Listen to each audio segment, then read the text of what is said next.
when people come to me and ask me for autograph, I rather enjoy that. Thank you, sir. Okay. The building is still here, and they still like it. Congratulations, Yeah. this is beautiful. You like it? You've given something beautiful to all of us. Thank you. I didn't give it. Mr. Mellon gave it. Wonderful, sir. Thank you. Thank you. Yeah. I do, of course, like people to enjoy my work. No question about it. The durability of the idea, the relevance that it's durable is more important to me. But that doesn't mean that I'm not interested in instant thinking. Hello. That's nice to have it too. But to have something that lasts, that says something, that means you really got hold of the essence of things, and that's the only thing that can last is really the essence. The thing, otherwise it's transitory. It's fashion.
To me, architecture is something you do to serve a certain function. It's for people. It have to be something that somehow relate to life itself of that particular time and place.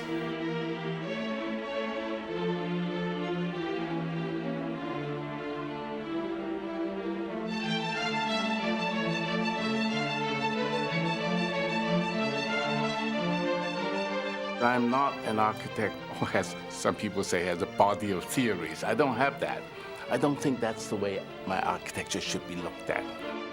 But if you are true to yourself, you have a signature, and the signature will come out.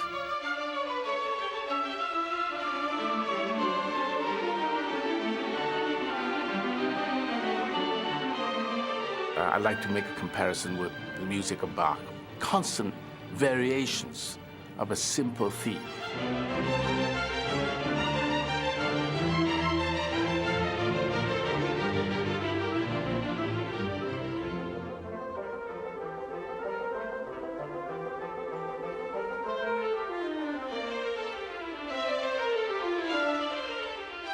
You have to learn to eliminate and come to the heart of the problem. You have to start from a very complex program to reduce it to the simplest. And having found the simple solution, or the heart of the matter, let's say, then you have to make it work. Returning to the place of his most talked about success, another architect might pause to admire his triumph. When i.m.pei comes back to Paris and enters the glass pyramid that years earlier capped his renovation of the Louvre, he has another thought in mind. Did his idea work? Does it live? Has it stood the test of time?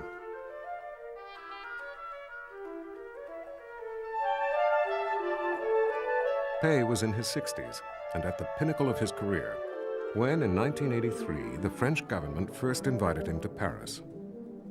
Would he, they asked, undertake the mammoth project of modernizing the sprawling, sacred giant? His client would be the glory of France, a privilege the French usually reserved for themselves. I did not accept the honor immediately for a very good reason. I want to be sure that I am the right person to do the work. And I was not sure. But I was sure. You were sure, but I was not sure. That's how it began. If it was the most ambitious undertaking of Pei's career, it also called on every facet of it: design, urban planning, engineering, and closing the distance between the past and the spirit of modern times.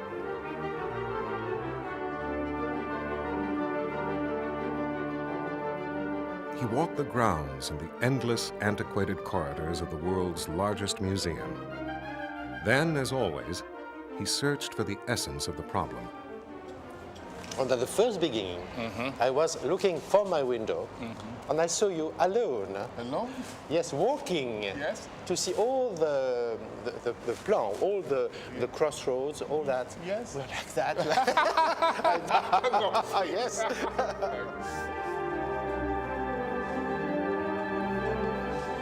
We came to the conclusion that the center of gravity, let's call it, is right where the pyramid is today, at that time. At that time, that place is nothing. Some ugly-looking trees, and it's a parking lot. Wouldn't it be nice if we can make the entrance there, and there is where the reception is? Well, how can you do it? Nobody would accept putting a structure right in that place. What should it be? Should it be sort of a 19th century pastiche, which is what the wings are, architecturally speaking? I dismiss that. And yet, if I don't build something there, then the only way you can get to that center of gravity is by some kind of a subterranean approach, like a subway. And that is not acceptable. After all, Louvre is Louvre. Pei's pyramid ignited a firestorm of national proportion. Battle lines were drawn between those for it and those dead set against it.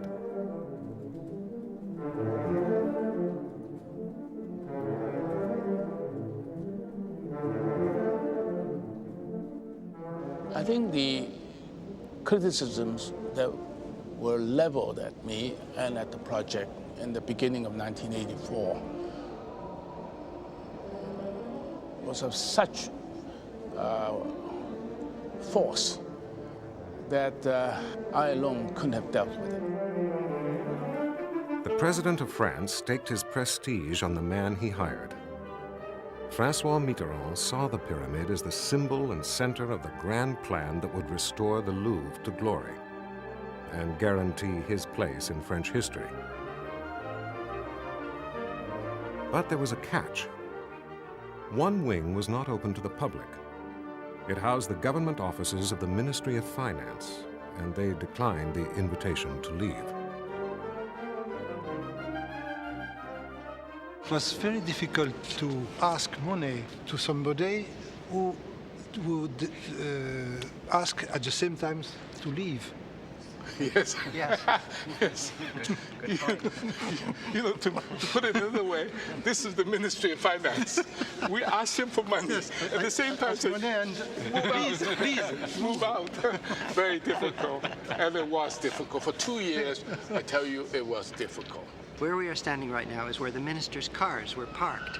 That's right. It was extraordinary. This was, the ground was at that height, and this was an entirely private place, completely secure, and the public never came through. Yes. And over there, where the public now walks through, with no ticket, just walks through on the sidewalk, through the building to go into the cour, was guarded by a gendarme.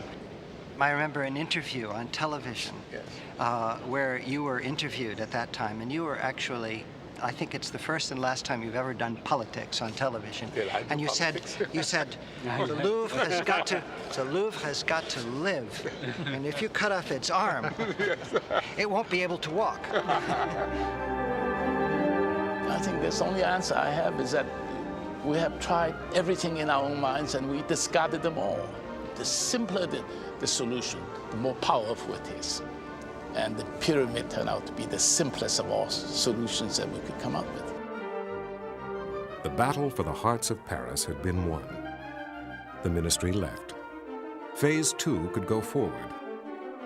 The three wings of the ancient palace could now be reunited, joined through the pyramid's underground courtyard. In March of 1988, President François Mitterrand awarded i.m.pei the Légion d'honneur, France's most prestigious award, inside the finished pyramid. Pei's structure had become a symbol of not only the president's political resurrection, but the honor of the French Republic. One has to persist and not give up principle. But there are many ways of persisting, many ways of trying to convince a client to do certain things. There's a polite way, there's an impolite way. But that doesn't mean I'm less insistent and less demanding, not at all. I'm probably as demanding as any creative person.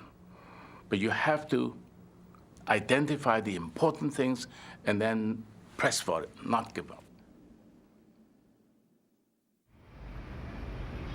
New York City has been home and headquarters to i.m.pei for the length of his uncommonly long and successful career. He is considered a gentleman in a profession of high stakes and enormous costs, where sparring doctrines heatedly compete to speak for the times.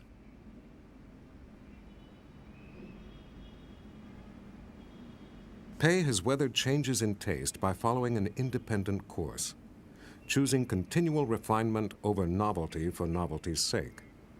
His buildings wear their modernity with grace.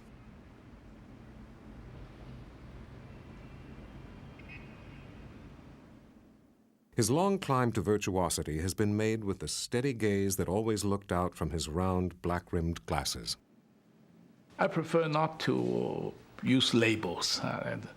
To me, it's just architecture. There's no such thing as modern architecture, postmodern, deconstructivist. You can use all the ism you want. I don't believe in any of them. They come and they go. And the one that really survived, lasting, is architecture. Architecture of that time.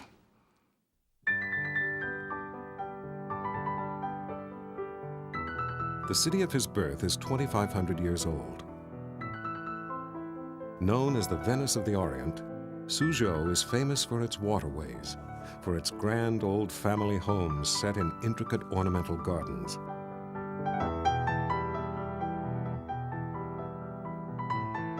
i.m.pei was born there in 1917 and spent his boyhood playing in this harmonious setting of art and nature. Our family garden is famous for its rocks. These rocks are very strange-looking shapes. They are full of holes and twists and turns and surprises in it. These are part man, part nature. And a rock gardener is an artist. He's not like Henry Moore, he's a sculptor. He looked at a piece of rock, not much yet, but he would see possibilities in that rock. So therefore, he would chisel the rock to enlarge the hole, or to make a new hole in the rock, and to shape it a bit. Not finish, but just shape it in a way, like the way, as I say, Henry Moore made the sculpture. And then after that, he would place that rock in the water on a beach, where the water would come with tide, and then after 10 or 20 years, that rock becomes a finished object, because all the rough edges would have been smoothed by water. And then they say, well, here we are. This is a piece of rock that I can now put in the garden. Frequently, the father rock farmer would do this so that his son will harvest it. And this is an interesting thing that you don't find in any part of the world except in that part of China. I can think of one effect on me, not just my work, the way I am, and that is the importance of time. There's no instant gratification in creating a work of art. I just don't find that that is possible. So a work of art, architecture, whatever it is, I think needs time to finally make a judgment as to whether it's right or not. And I think the time factor is very important in my work. I like to think so.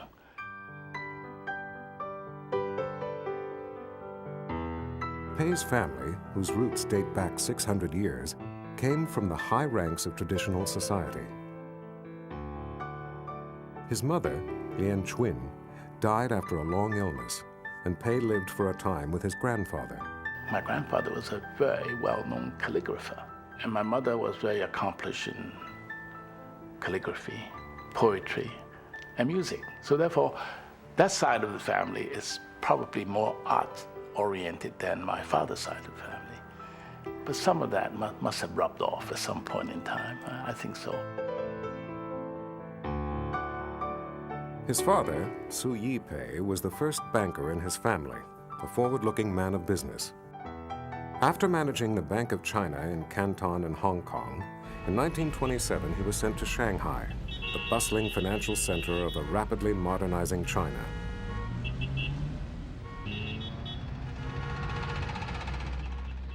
Pei moved with his father to Shanghai and studied at St. John's Middle School. He was very interested in my future. What do you want to do in life? Park Hotel at that time was coming up. 23 stories. Now, 23 stories in 1934-35 in Shanghai is unbelievable. It's like building a 100-story building in New York. So as a young man, I was taken to it, and I said, my gosh, that's fascinating business to be able to build a building of that height. So I said, maybe architecture. So that was the beginning. With every intention of returning to China, Pei left in 1935 to study architecture at the University of Pennsylvania. But he was quickly discouraged by what he saw as the school's emphasis on the antiquated Beaux-Arts method of teaching, and left before classes began. Unsure of his talent for drawing, Pei enrolled at MIT to study architectural engineering, a discipline that appealed to his analytic side. The dean suggested he reconsider. He was the one that told me after 1 year at MIT, he said, why don't you take up architecture instead? I said, Dean, I don't draw very well.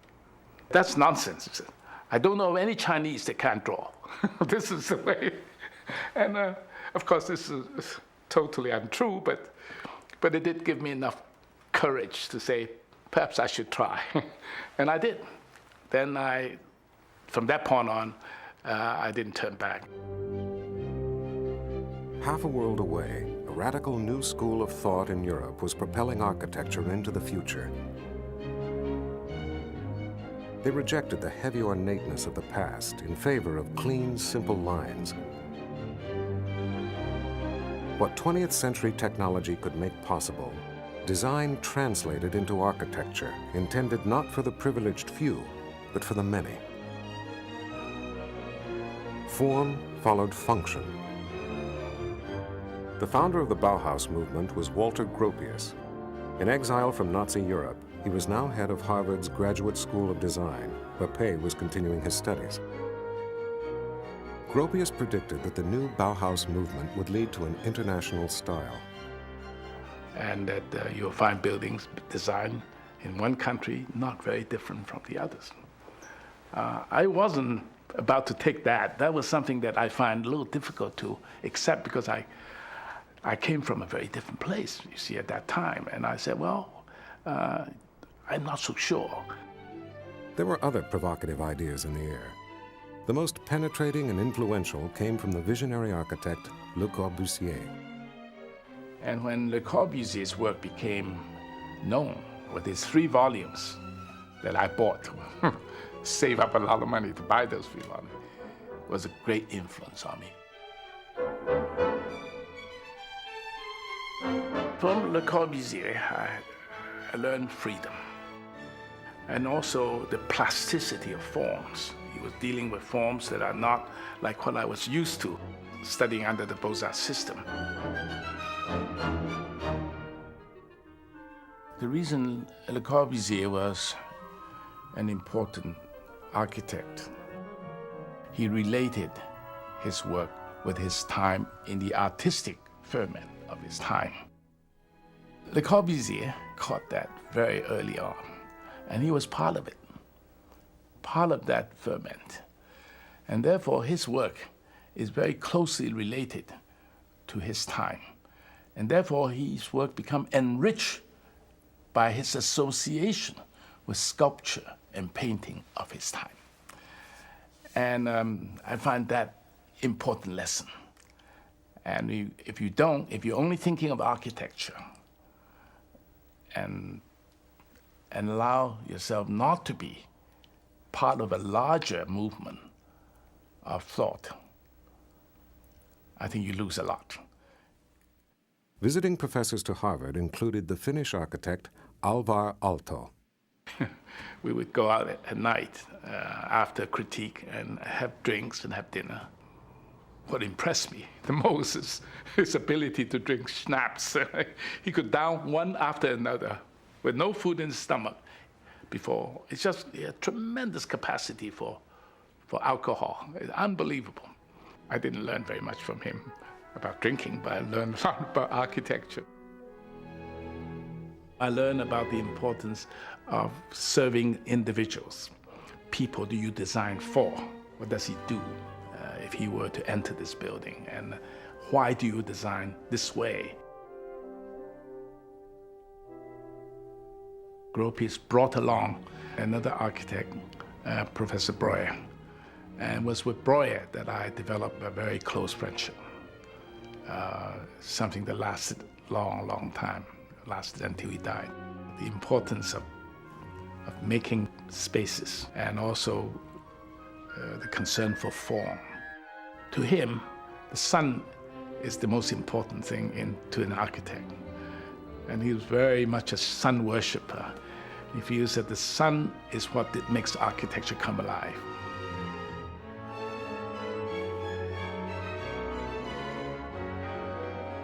The last leg of his education was a long-awaited trip he and his wife made to Europe in 1951.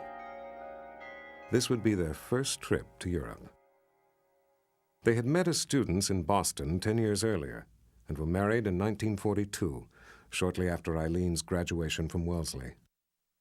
It was a very important trip for me. We stayed in the worst places and ate in the best places. The only modern building I think we saw, Le Corbusier's Villa Savoie. Yes. That's the only modern building. The rest of the time is always cathedrals and chateaus. I think the French cathedrals at that particular time impressed us more because of the tremendous height that they were able to build with stone. You know, the technology of using stone. They were able to build these huge spaces is remarkable. That always excites me, anything that pushes to the limit.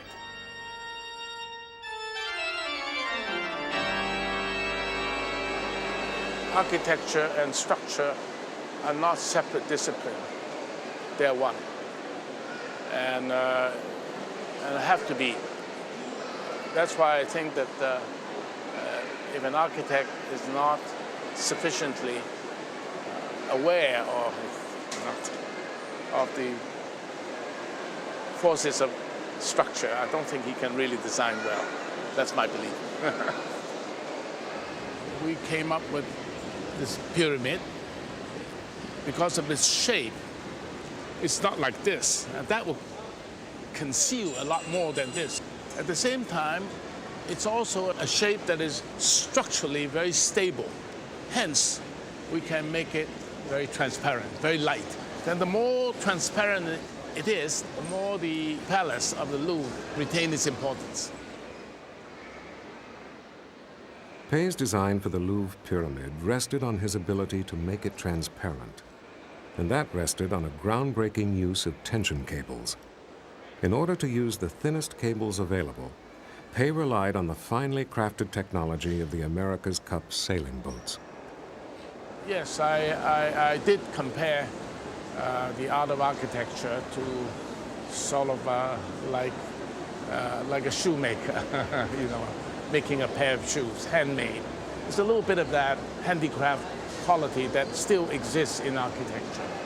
All these things, the dimension of it, the threading and the shape of these, all these are not just something you can buy from a 5 and 10 cent store, from a hardware store. You can't. They have to be engineered, drawn, and made. His sure grasp of structure frees Pei to build with the geometric shapes he is drawn to.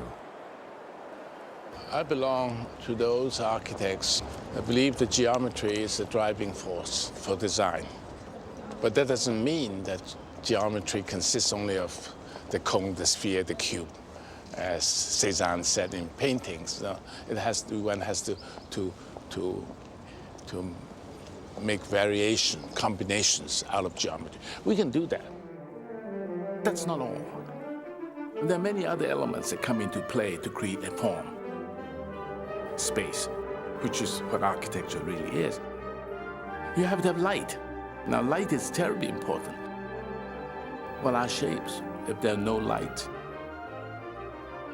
the light of the sun is magical because it changes so much. Geometry is the beginning, for the architect, for me anyway, a planning system, systemic thing that ties everything together. But beyond that, then you have texture, you have color, you have form, you have light, you have space. So it takes many things to make geometry into a work of architecture. The most dramatic example of how Pei's geometry derives from his understanding of structural principles can be seen in the Bank of China Tower in Hong Kong. In 1926, the first manager of the bank had been his father. Today, in this city of his childhood, his building rises from the dense skyline, commanding an unobstructed view of the harbor.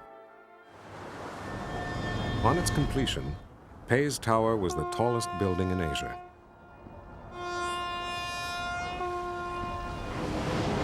The Hong Kong that I knew when I was a little boy, I was here when I was 2 years old, so it's a different Hong Kong. In fact, the one thing I miss is the smell of coffee beans. When I was here 60 years ago, I used to enjoy walking down the hill to my school and smell that coffee bean. I've been addicted ever since. Building skyscrapers had never really interested Pei. There seemed to be nothing new to add to what the pioneers of modernism had already done. Ever since the early days in Chicago, we have not really made much progress in the designing of tall buildings. We have Empire State Building, we have the John Hancock in Chicago, but none of them somehow seem to make a statement saying that we're tall because. And I think that ultimately, what really persuaded me to accept this commission and to do a tall building is to see if I can find a raison d'etre for its design. And the way to approach it really is through structure. Because what makes a tall building unique is not its function, but what makes it unique is really that it has to stand there and resist earthquakes, resist wind. And the wind in Hong Kong is tremendous. It's about more than twice as much as New York. So therefore, these are challenges. And out of this challenge to design a tall building to resist earthquakes and winds, maybe a solution will come that will give it a character. The best way to structure this building is to put all the loads on the four corners of the building. Because in that way, the building can be very stable. Pei achieved an engineering breakthrough. The highest column of the tower distributes the weight of the building out to its four corners. Each time this column meets an intersection point, the loads it carries are distributed by the diagonals to the corner columns. By directing the loads outward to the exterior of the building, this structural system allowed column-free interior spaces and saved money by using much less structural steel. This was not the usual case of form following function. Here, form followed structure and became Pei's geometry. We just divided that square, with the base of this building is a square, into four 45-degree quadrants, so that each quadrant will have a major column to take the load of what goes on top. And that division creates very, very sharp corners. I like that because it takes away from the bluntness of a high building. But the building changes as you drive. It's not frontal. More than a singular work of architecture, This headquarters would be a symbol to the world of mainland China's permanent presence in the international banking community. In keeping with Chinese custom, the bank asked Pei's father for permission to approach his son. With his father's blessing, and to honor his father's history with the bank, Pei accepted the commission. Unfortunately, my father died a few years later, and he never had an opportunity to see even the photographs of the model that I made for the bank. So that was something I very, very much regret.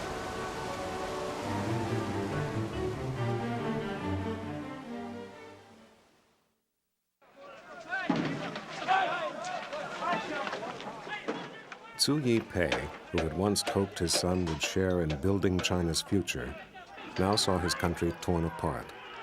In the late 1940s, the armies of communist revolution swept across China and changed the country forever. The few years that followed were very difficult years. I couldn't go back because at that time, Mao Zedong was already making great progress against Chiang Kai-shek, and the country was in civil war.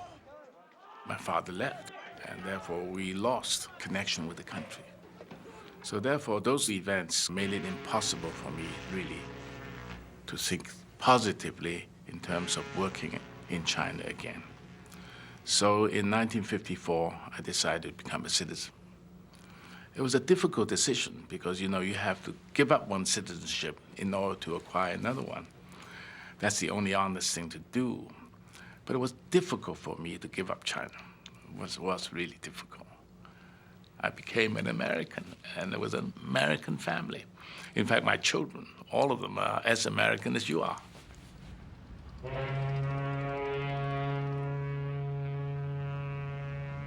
The building boom that surged in optimistic post-war New York enticed a young i.m.pei out of a teaching position at Harvard and into the rough and tumble world of big city real estate and big-time moguls. I received a letter one day from Bill Zeckendorf. He, as you all know, is a big developer who's just pulled off this greatest coup, and that is to bring UN to New York. And I was intrigued with that. I never thought I would be working for a real estate development company.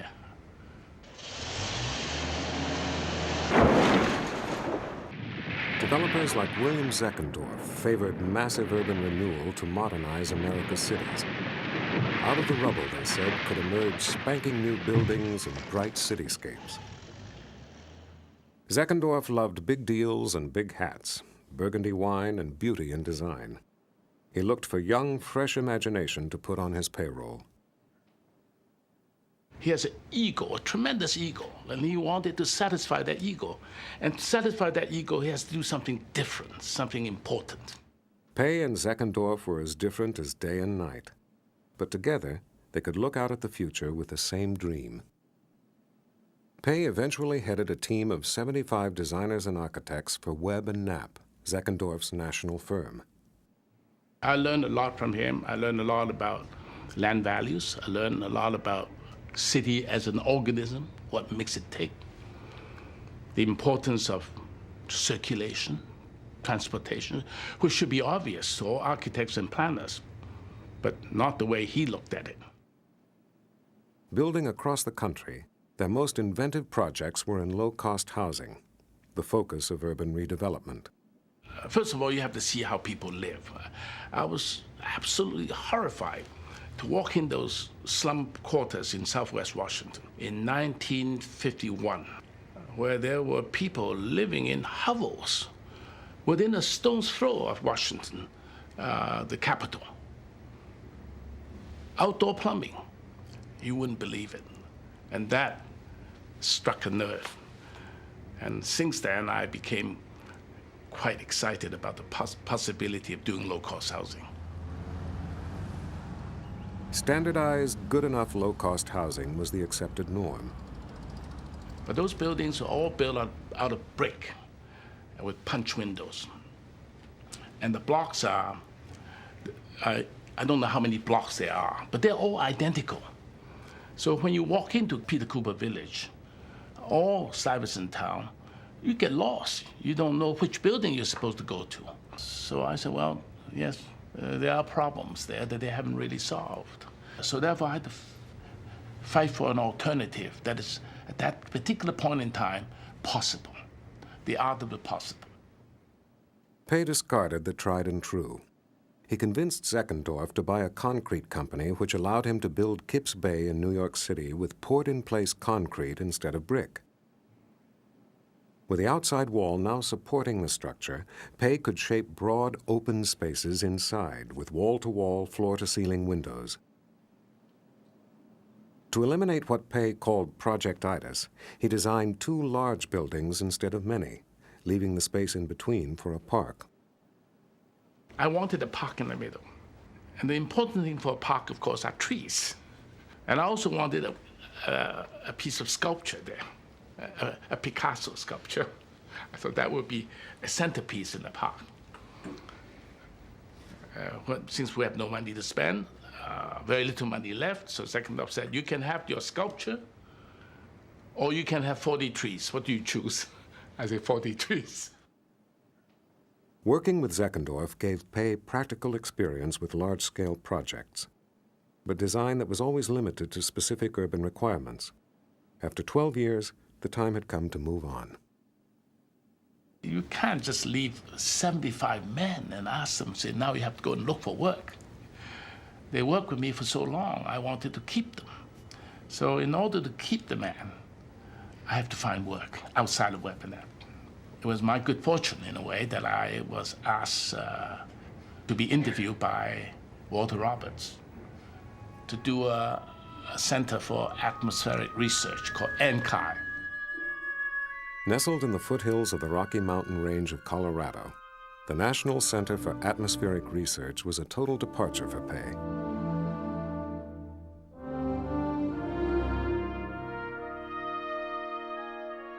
It became the first of many projects that would lead to long-term personal relationships with his clients.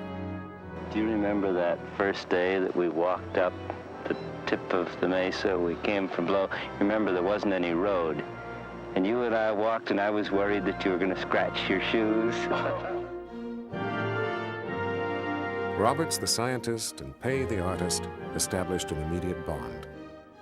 When I saw the site the first time, I said, wow, what a sight. And I became so excited by it. And I said, I've never done anything like that, because all my work up until then has been in the middle of cities. And then all of a sudden confronted with this opportunity of doing something in an area as pristine and as spectacular as that, I wanted that job right from the very beginning. I've seen New York with Empire State Building, but that's not that kind of scale compared with the Rocky Mountains. It's nothing. So then to all of a sudden be dropped into that particular site and then try to create something that somehow seemed to be at home on that site has been difficult. Indians built under similar kind of a background and site, and their buildings are always comfortable with the land itself. They use the same rock. Also, they choose rather simple forms. Mesa Verdes is a very good example. A huge slab of stones, big stone silos, one simple geometric volume, elemental forms. I learned that. The aim of the center was to create a scientific sanctuary in the hush of a mountain retreat.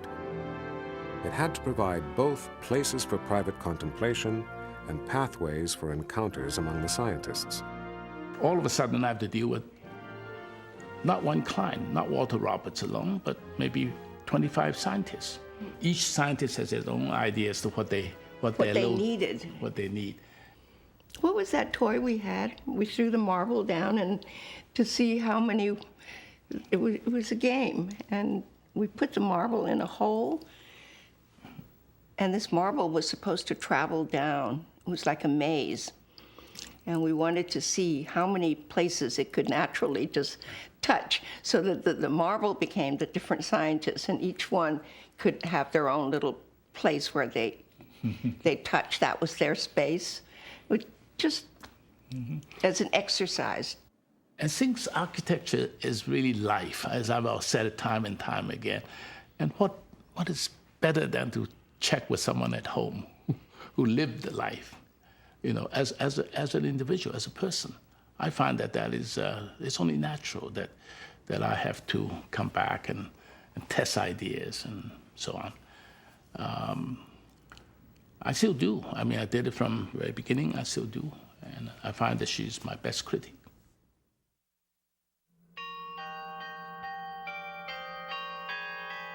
"30 years after Colorado, Pei again finds himself working with a remote mountain site.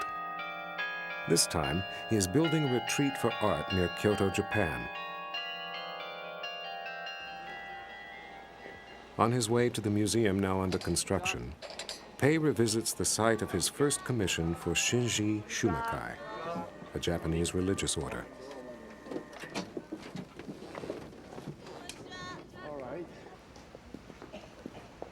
Devoted to peace and the worship of beauty found in nature and in works of art, they had asked Pei to design a bell tower for the sacred grounds of their religious sanctuary.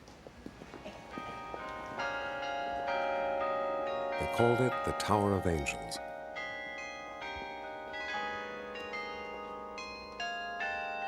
Its form was derived from the bachi, which is used to play the strings of a traditional Japanese musical instrument. Now, I thought of something which I purchased in Kyoto in 1953. I was here in 1953 during the Korean War. And I bought a bachi, something that looks like this, in ivory. This is wood. The piece I have is made of ivory. I bought it in an antique store. You can see this shape of the bachi started as a square in the base and eventually flare and then gets thinner and thinner until it reaches a very, very sharp point.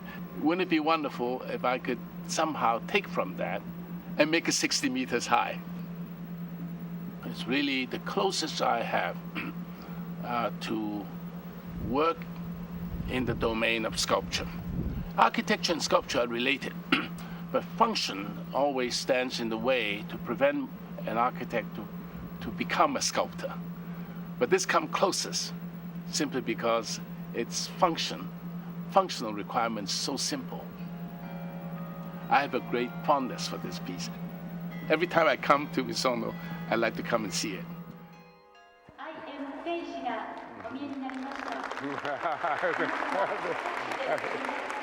They saw in Pei a true master of his craft and asked him to accept another commission, the design of their new museum. Thank you very much. Thank you very much.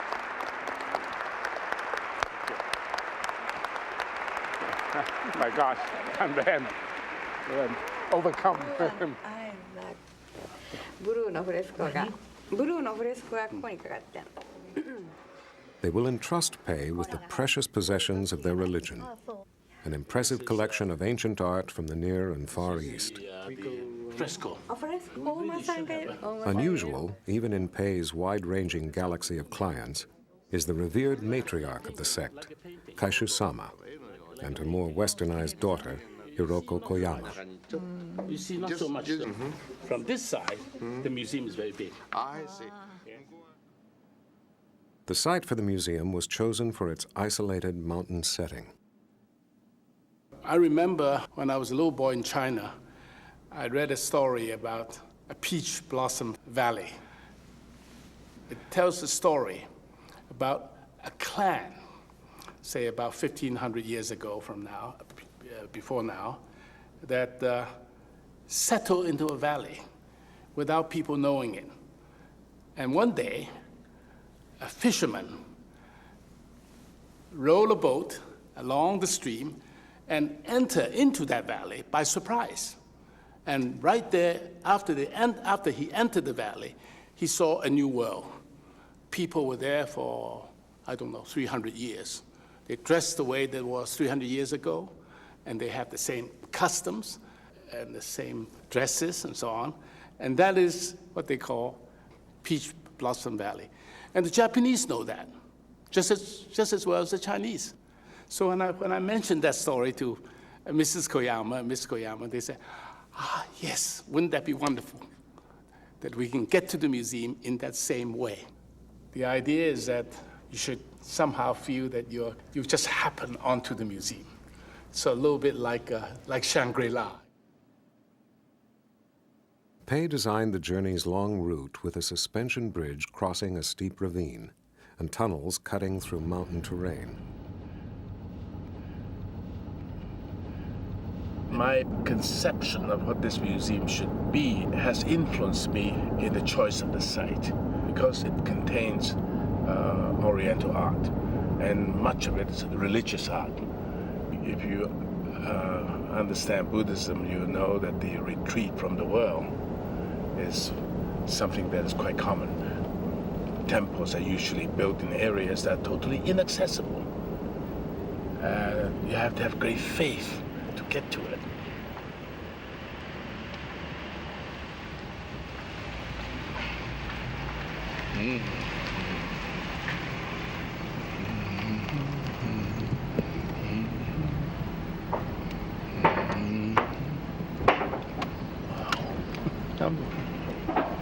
It's exciting. Touch and go, you know. There were times that we almost couldn't build here. This site is extremely difficult to get to, and we have all kinds of regulations that we have to follow because we're building on nature's preserve. We're only allowed to expose a fraction of the building. What you see now, most of it you will no longer see later on. It's all going to be underground. The bell tower. You hear the sound? It's a surprise and a happy one. We try to find some place where you like the best. So we try to find the good view. Yes. The place which has a good view. It's a perfect site. It's just that it gave Shumikai so much trouble because of all the rules and regulations which we had not anticipated. We made a lot of trouble. I have to apologize to you. No, I have to apologize to you.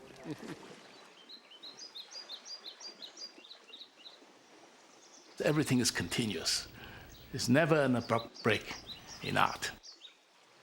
I believed in continuity, but also can mean innovation. But it has to come from a source, and that source has to be deep. I think you can see a very conscious attempt on my part to make the silhouette of the building comfortable in this landscape. Now, if you look at all the wonderful Japanese temples that have been built on a landscape not unlike this, you somehow find that there is a harmony between the land and the building, between the silhouette and the hills. So therefore, architects of hundreds of years ago had that feeling. Of course, I didn't want to imitate it. There's no reason to build it out of tile roof and timber. But the idea of the silhouette still is valid. But how do you do it? Not make this building look postmodern. Pei wanted his steel-framed roofs to stay true to traditional shapes, but without the ornamentation. He hadn't yet seen the roof mock-up that was made to his precise engineering specifications.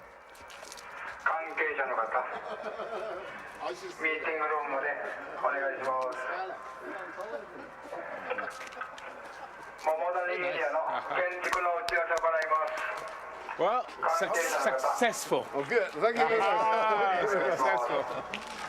Without light, it wouldn't be a Pei building. And to get it, once again, Pei pushes technology to the limits. I think we put it in the middle panel. Highest? Those are the two.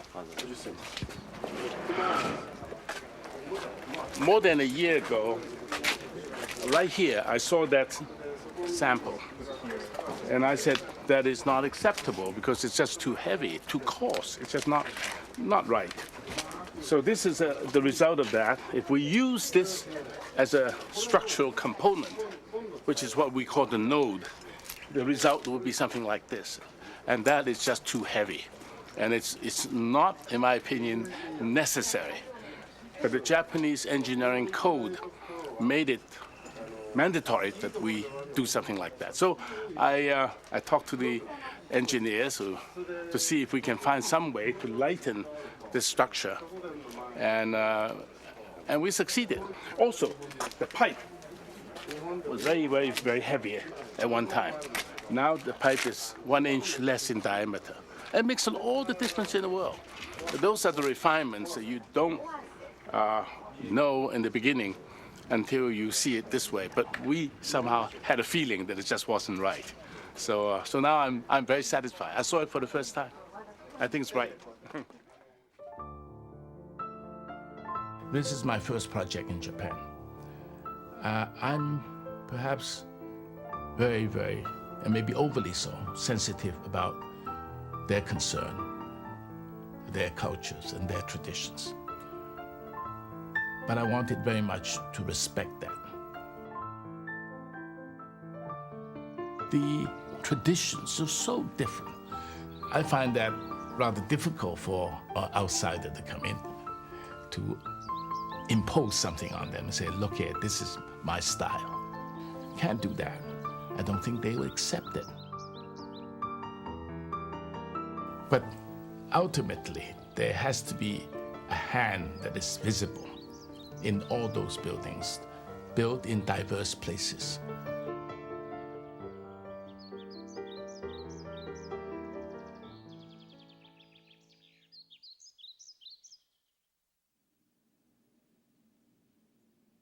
The public figure Pei was to become emerged out of a turning point in American history.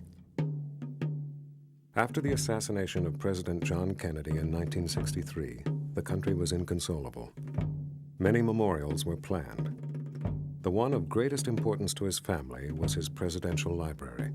If you put yourself back to 1964, the name Kennedy just ricocheted all over the world. All over the world. China, all the way, Europe, Russia, everywhere. So that was probably the most sought-after commission at that time.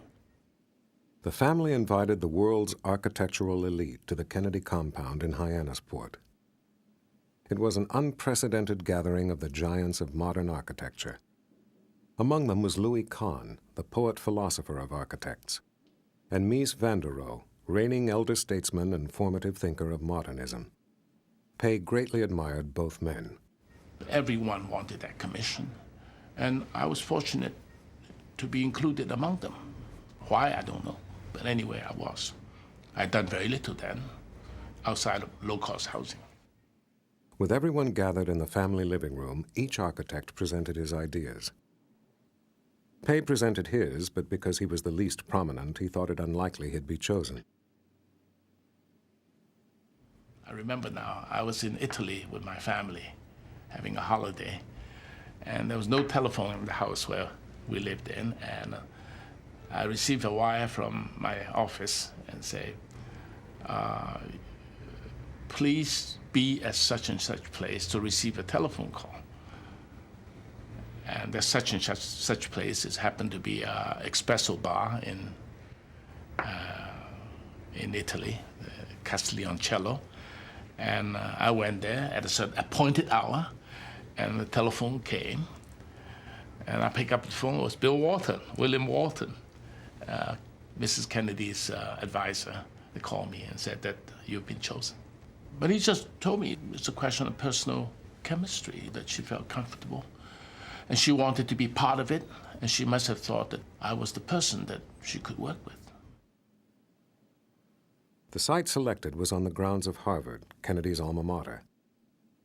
But despite its auspicious beginnings, the project unraveled and never fulfilled its promise. The assassination of Robert Kennedy, the remarriage of Jacqueline Kennedy, and local conflict over the site took their toll. And that's why that project has not succeeded, because we spent almost 10 years out of 14 searching for a site. should have been one of my best and most important projects, and it wasn't. It cannot be. But the awarding of the commission had lifted Pei out of obscurity and onto the front page. That actually is what made our firm. I really believe that, and therefore made me as an architect. Because until then, I was not known at all. And after that, people became much more interested in my work. The firm's most glittering prize, designed by partner Henry Cobb, was the headquarters for the John Hancock Mutual Life Insurance Company. A pristine example of modern skyscraper design, this elegant tower today dominates the Boston skyline. But in the early 1970s, its sleek design in the heart of Copley Square raised the eyebrows of conservative Bostonians. Just as it was nearing completion, one window blew out. Then another and another. A violent storm blew out dozens more, and shattered glass littered the streets. The nightmare had only begun. 1/3 of the windows were boarded up with plywood. When the windows started to break, of course, all those past critics gathered force, where they were relentless, attacking us. And we had a terrible time, very difficult time. Lawsuits flew in all directions. The fight to clear its name nearly brought Pei's firm to a standstill. 7 years later, settlement found against the window company, but the damage to Pei and Associates had already been done. After the Hancock problem developed, I would say big companies shy away from us. I know that. The shadows of the Hancock years finally disappeared in the sun-drenched spaces of Pei's addition to the National Gallery of Art in Washington, D.C.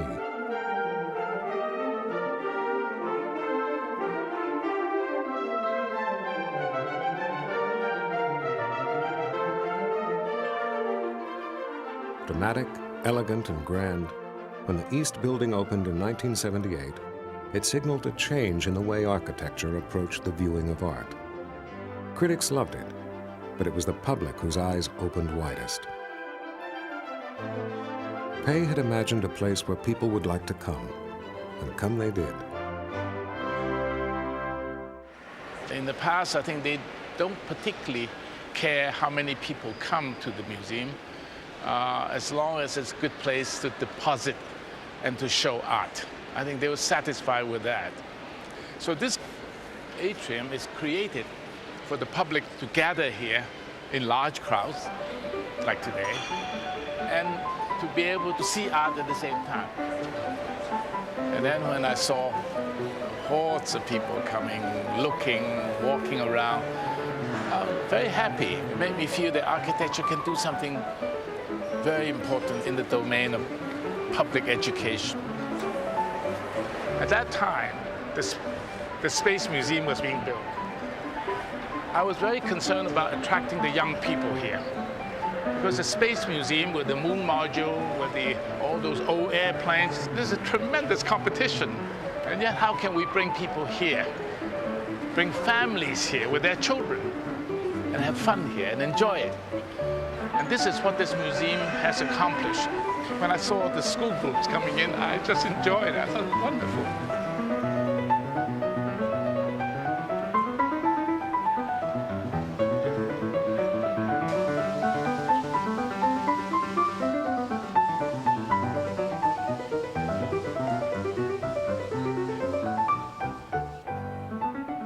Pei's vision changed expectations about what a visit to a museum could be.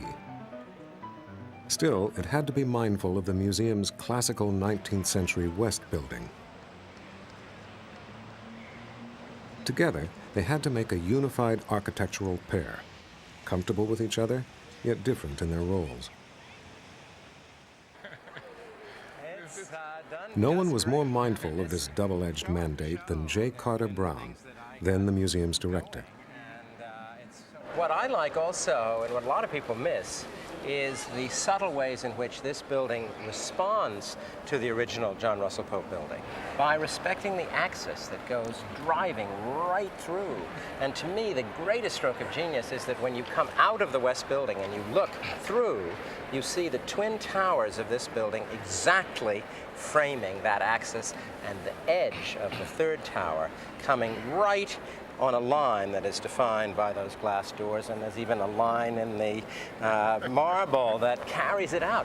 One of the real challenges is what to do with this space in between. And it was I.m.'s idea to do what I think he coined a carpet of stone, which gives you a sense, and it goes right through the street, so that as cars go back and forth, they hear a different texture and it's a different color, and they know they're on the axis joining two buildings. And even my own father, I remember, said, "Carter, be careful. If you want to add on to the National Gallery of Art, make sure it doesn't look as if the building had a pup." Yes. I.m. solved that problem. Everything hinged on Pei's being able to work within the limitations imposed by an awkward plot of land, consisting of 4 uneven sides. Instead of being constricted by the site, Pei changed his perception of it. By imagining a line that cut the space diagonally, he now saw the plot as 2 triangular forms. The triangle gave the building its leitmotif.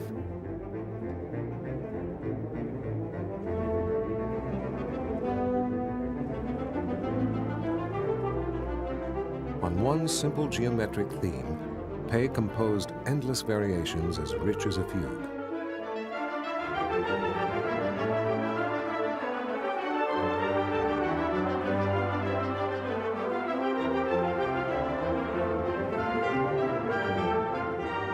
Open to the light, the building soared skyward, like a modern cathedral.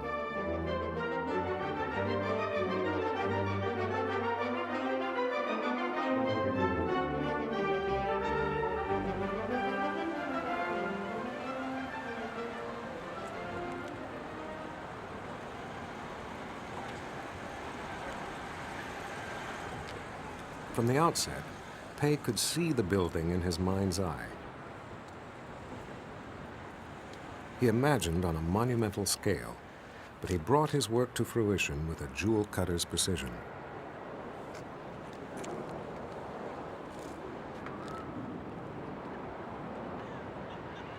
I wanted this very, very sharp angle, because I think it's the crispness of that line is so essential to the design that any blunting of it would lose a lot of force. The stone people objected to that. They say, we've never done it this way, because if we do it, it will be broken. And then afterwards, you'll regret it. So they recommended that I cut it back to here and have a sort of a flat edge that is strong enough to be able to take the kind of abuse that it might get. I told them I understood all that, but I was willing to take a chance. It's one of those things you have to say, yes, you don't disagree, but you're willing to take a chance. And then they have nothing to say. They say, that's your responsibility. So therefore, when I see this every time, I always want to be sure that there's not a big chunk of it knocked off. And it's turned out people like it. And they obviously do, because they touch it. But the sharpness is what now attracts people. I hadn't expected that. To maximize the spatial interest in a big space like this, I think that the triangle comes into play. The bridges, the passages, they all go in many directions. And that creates an interest that you couldn't get if this were designed on a rectangular module.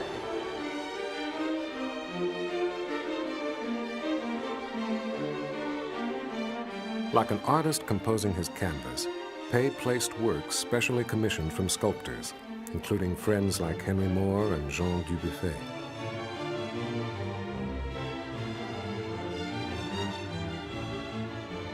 And beneath the dancing shapes of the Alexander Calder mobile are the walkways that lead into the museum's many smaller galleries.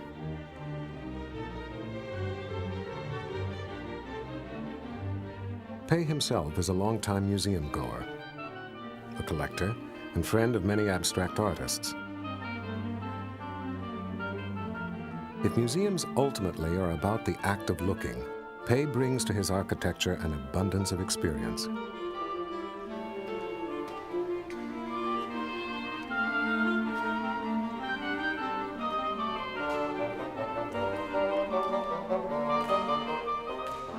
I love sculpture because sculpture is closer to my work, closer to architecture, I think, than painting. And I have a feeling for it. And this is something not surprising because I have many, many friends who are sculptors. So I've always liked sculpture. I wish I could be one myself, but unfortunately not to be.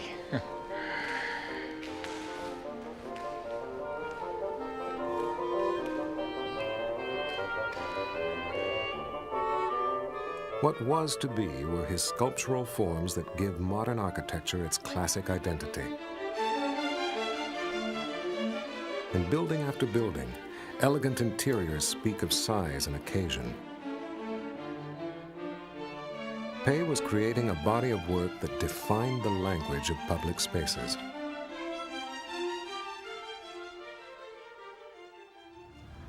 Now the light that doesn't change in the back on the tower, for instance, that white light or the yellow light. On the face of the tower or inside? I just like to simplify the lighting a bit and not make it so nervous. And then every so often. In the last hours before its opening, the Rock and Roll Hall of Fame, the temple to the music of youth and rebellion, is having its finishing touches finessed by its 78-year-old architect. Supposing in the pause part you have something. Let's say you have a scanner of a color. Yeah. Just slowly move across the entire heart of the building. Okay. And then these little things happen. Then quiet passages should be quieter. Quieter. And then every so often this little thing happens. Yeah. Instead of always little incident. And we soften the top. Well, we can make the bottom brighter than it needs to be. Cleveland's new landmark hangs over Lake Erie like energy poured into solid forms. Rock music was new to Pei, but rebellions in art were not. Yeah, I don't mind that. Because right now, I don't see any definition between this surface and that surface. But do you enjoy rock and roll at all? Not as much as my children. That I know.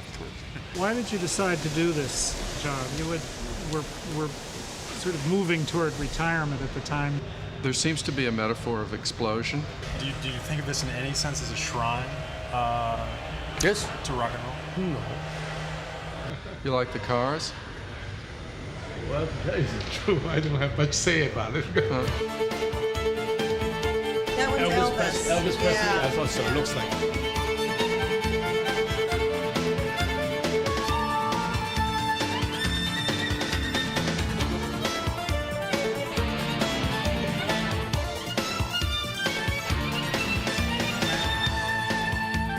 When the empire builders of rock and roll wanted a crown jewel, a permanent showcase to house rock treasures, they went to the artist who was consistently at the top of the charts.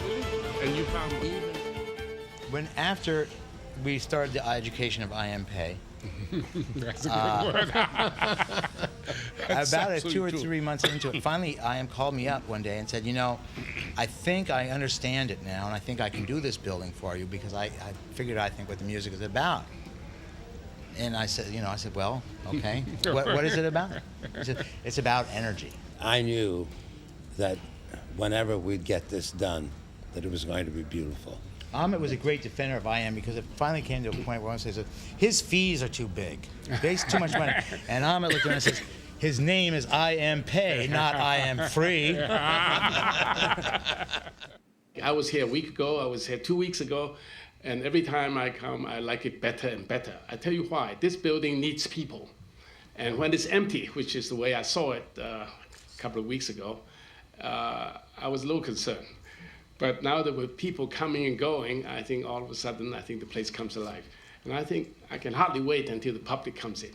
Let's do it! 5, 4, 3, 2,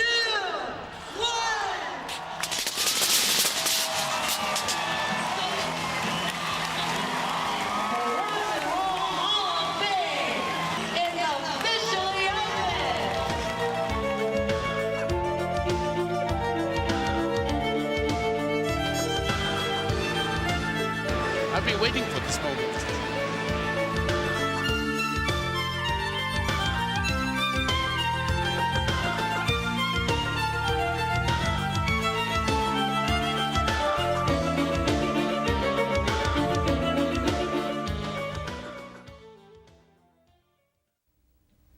I think the challenge is the problem itself. Problems are different, because particularly in my case, I have the great fortune of being able to do work in many parts of the world where the history, the traditions are very different, one from the other. How can I design a building in Japan to be somewhat reminiscent of something I have done in Dallas, Texas? How can it be? It's wrong. Now, because of that, the opportunity for originality is there. You don't have to impose your own personal style. Because I am what I am, I'm going to give Japan the same building, the same kind of a building, as I would give to Dallas, Texas. It cannot be. So therefore, stylistic originality is not my purpose. I want to find the originality in the time, the place, and the problem.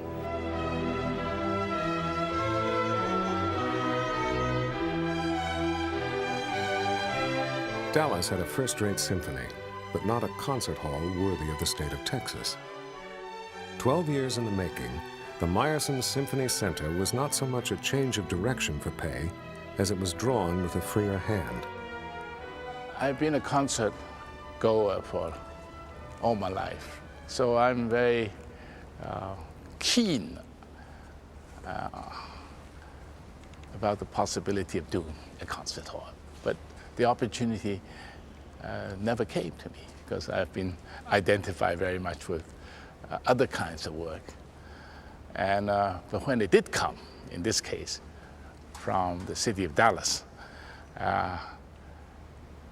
I told them, as a matter of fact, yes, I would like to do one. I'd like to do one before I die. This is exactly what I told them. And they say, all right, this is your chance. So this, therefore, to me, was something that it's more than just another commission. It's also a labor of love. The shape of the hall's interior had been dictated by the acoustical engineer. But what was right for the music was out of tune with what Pei wanted for the rest of the building. Well, you have a rectangular box, a big one. This room is very big. And you have to surround that hall, this box, with something else. Now, what you surround it with, how you surround it, that's where the design comes in.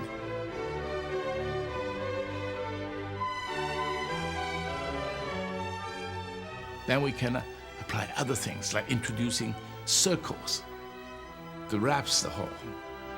And we have several circles outside, within the two rectangles, circular forms, and that creates a variety of spatial possibilities.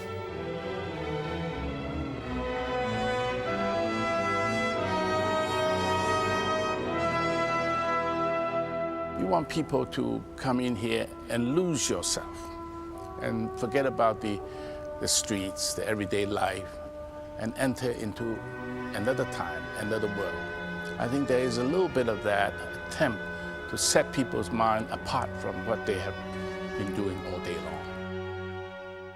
The National Gallery, I mentioned once that there are only 3 vanishing points because it's a triangle. Most buildings, only 2 vanishing points because it's a square grid. But when you get into a Baroque church, there are infinite number of vanishing points. Vanishing points is a technical term, but I think most people understand that. Because of that, as you move around in that space, the space moves. Because of that, you get a certain excitement. If you stand here and look at it, that's what it is. And you can capture that. But once you move, the space begins to move with you. And I think you will see that because of these curved lines, they become curvilinear forms and curvilinear space.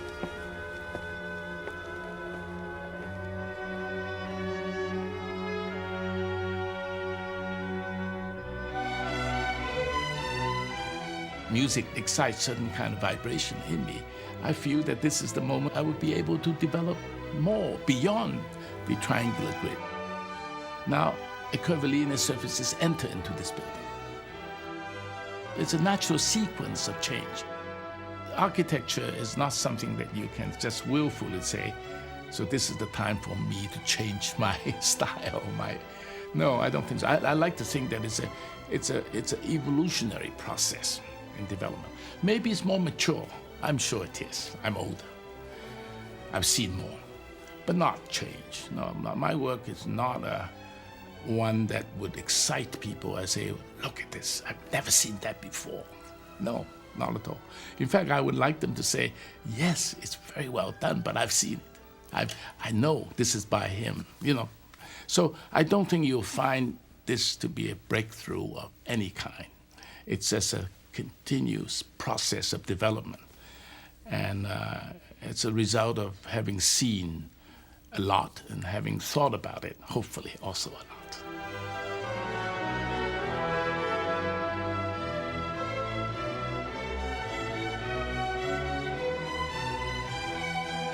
Oh, they are influence from Mies, from Le Corbusier, from Breuer. They're all here, but it's transformed. Just like you absorb something, and it cannot help but come out, but it doesn't come out exactly the same. It came out completely digested and changed, and that's the only way. If you only learn and then repeat, you've made nothing, no progress, and no contribution at all.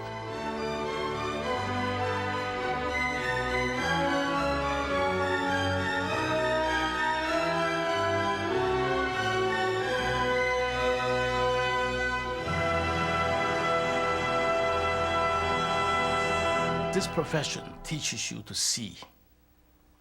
And because your eyes are what's going to teach you about buildings, you therefore learn to see. And you learn to see different things. And they're not all in one place. And sometimes they're in places far away from home. And therefore you have to travel. And traveling, seeing, visiting is more important to your education as an architect than reading books, than following designs by Mies van der Rohe or Le Corbusier. You have to learn yourself by seeing. And therefore the life becomes a richer life because the world is yours in a way, because you know the history of that world. I.m.pei's place in architectural history spans the modern era. He is the architect of his time. He has committed his life to the belief that for architecture to live in the future, its sources must be rooted in the past.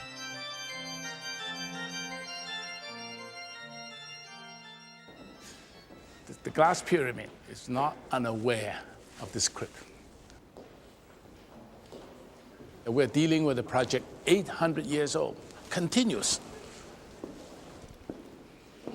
In order to make a proper addition to it, one has to be aware of its long history. Many of these succession of kings, they all devoted to making Louvre bigger and better, more livable and more important. It's just like adding another grain of sand to time.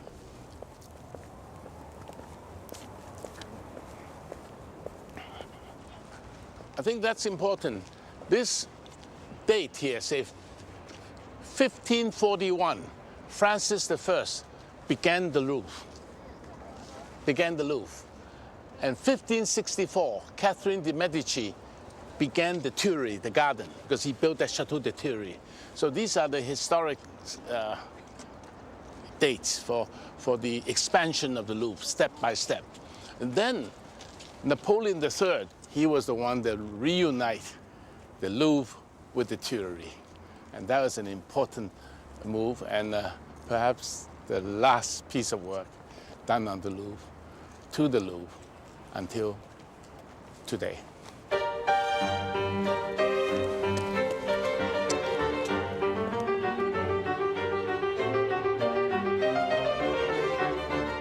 many people were there in En 1982? 1982, Yeah. il y avait 3 millions de visiteurs.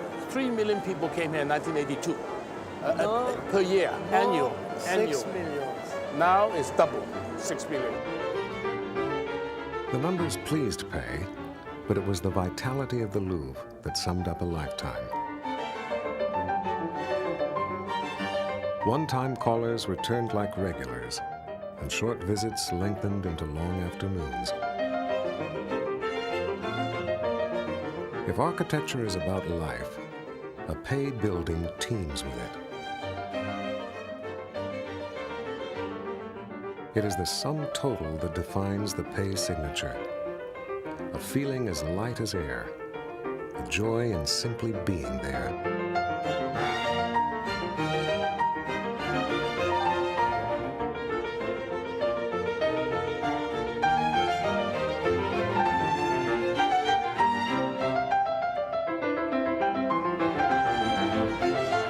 I thought it would be fun to do something sort of, as the French call it, folie, and a fun piece. So I decided to reverse the pyramid and bring it down. By bringing it down, we're able to bring light in and give you a symbol, a frivolous kind of a symbol, but it does not occupy any space. The Louvre was once hard to get to. Pei, the city planner, never forgot the first lessons he learned in New York. To the north, you can go to Rue de Rivoli, and you also can go to the subway. And that's very important. So therefore, you have a connection to rapid transit. This direction, you go to the gardens, the Tuileries Gardens, and there are 2 grand stairs that lead you out to the garden. Beyond the gardens is the celebrated Parisian boulevard into which the Louvre flows, and the parade of city life to which it now belongs.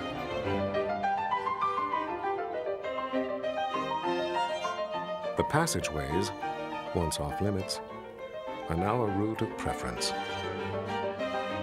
The entire Louvre is now open to the public. They don't have to come to the Louvre like these are students. They didn't used to walk through Napoleon Court. Now they do. Why? Because from here they can go to the left bank. So now this is sort of a crossroad without having to go into the museum.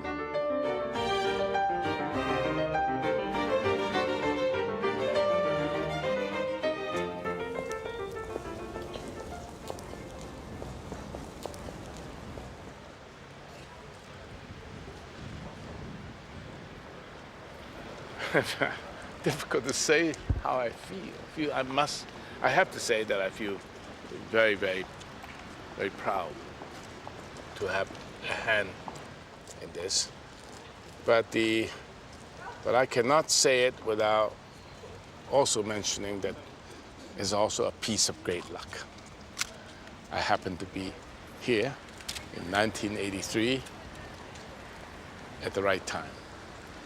And circumstances is what I continue to reflect on. So what made it possible for me to participate in this historic undertaking. It's something of great importance in my life.